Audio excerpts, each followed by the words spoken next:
Hi friends, welcome to my channel. ప్రతిరోజు మన ఛానల్‌లో అయితే ఒక చిన్న టిప్ స్టిచ్చింగ్‌కి సంబంధించింది ఏదో ఒకటి నాకు తెలిసిన టిప్స్ అయితే మీతోని షేర్ చేసుకుంటున్నా. అది మీ అందరికీ నచ్చుతున్నాయి. నాకు మంచి మంచి కమెంట్స్ అయితే వస్తున్నాయి ఫ్రెండ్స్.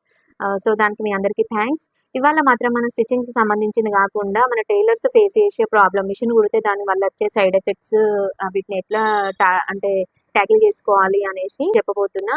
సో, నేను ఎక్కువ మేజర్‌గా ఫేస్ చేసే ప్రాబ్లమ్ ఏంటంటే, నాకు కాళ్ళు వాపులొస్తా ఉంటాయి మిషన్ కుడితే. అదెందుకు అంటే, మనం కరెంట్ మిషన్ వాడతాం గదా!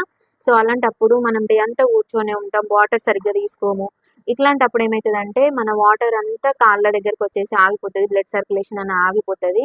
సో, అలాంటప్పుడు మనం ఏం చేయాలి అంటే, వాటర్ అట్‌లీస్ట్ 1 అవర్‌కి ఒకసారి ఒక గ్లాస్ ఆఫ్ వాటర్ తాగాలి. ఒకసారి లేచి అటు ఇటు నడుచుకుంటా వాటర్ తాగి, మళ్ళీ మన స్టిచ్చింగ్ పని మనం చేసుకోవచ్చు. అట్లా చేస్తే గనక మన ప్రాబ్లమ్ 90% సాల్వ్ అయితది. నాకైతే అయింది ఫ్రెండ్స్. మీ అందరికి కూడా అయితది. సో, ఈ టిప్ అయితే ఫాలో కాండి. బాయ్.